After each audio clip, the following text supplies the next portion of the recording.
Hello everyone, this is Daikaiju SpaceZilla approaching you, and welcome to another episode of Spooktober Time.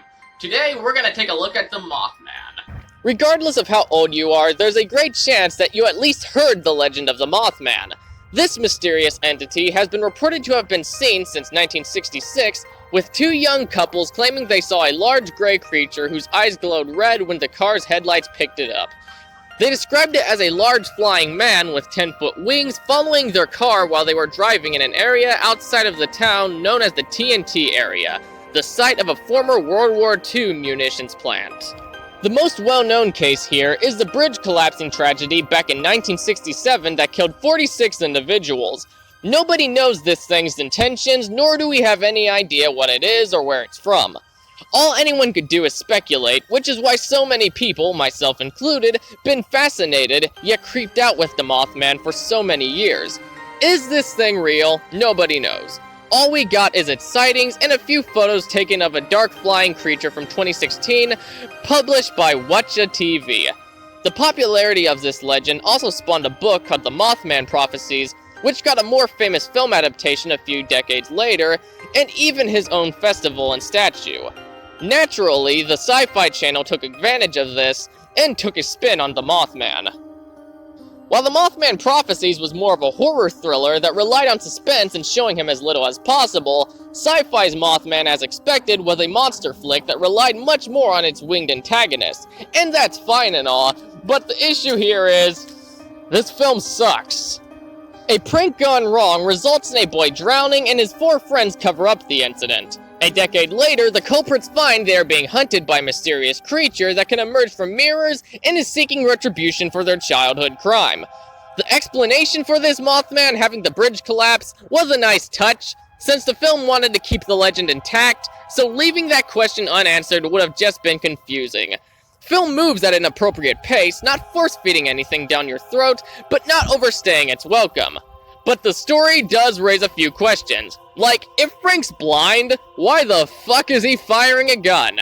Ain't like his blind ass can target. I know people got things to kill moths that get in their house, but what it's implying is just ridiculous. That scene Derek's breaking the mirrors in Mindy's hair salon was a mess. First, Casey's antagonizing the guy for breaking the windows and taking his car, but right after, he takes his side and starts arguing with the bitch. The cast of the film being your typical bland slasher characters portrayed with middling performances. Nothing really special nor interesting. The trick is, Jamie, you gotta keep moving so the Mothman doesn't get hold of your feet. Wait, so the Mothman's got a foot? Wait, no, stop.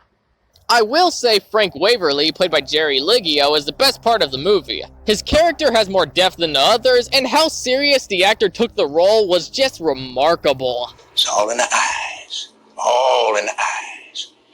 What's all in the eyes? Take it from me.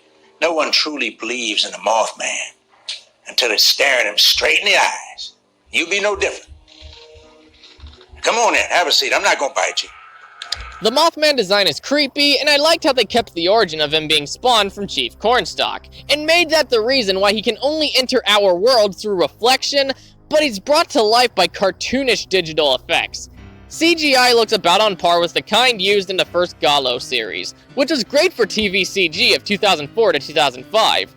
But in 2010, they just looked passable for the budget, as Makai Sinki came out the year after and looked superior. Now you might be thinking, SpaceZilla, if they look average for computer-generated effects for a small-budget movie from 2010, why are you bitchin'? Well, you see, they weren't necessary to use.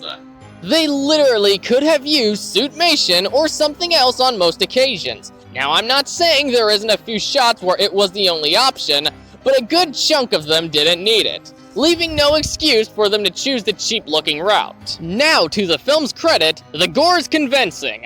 I wasn't impressed with the music, nor was I disgusted by it. None did anything to stand out in any way, shape, or form, but you could at least tell what mood it was intended to spark.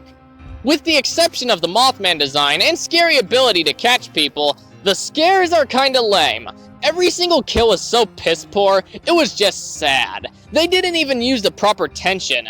Quite the letdown for the frightening potential the Mothman's got. Despite how much I ripped into this film, I was kinda surprised since I was expecting an abomination after hearing the rep it's got, even though I liked it as a kid. Mothman is not a good movie at all, but it did carry some elements I didn't mind. Hell, some I even liked, but not enough to make up for all its problems present. Reason being, there's more to criticize about Mothman than not, coming in at a 4 out of 10 stars. Anyway, that was it for this episode. Please comment your thoughts down below, and if you like this video, please hit that like button, share it around, and subscribe for more awesome content. Make sure to hit that little bell at the side to keep notified on all new videos. Maybe even follow me on social media to keep you up to date on upcoming projects and more. This is Daikaiju SpaceZilla, leaving the building. Now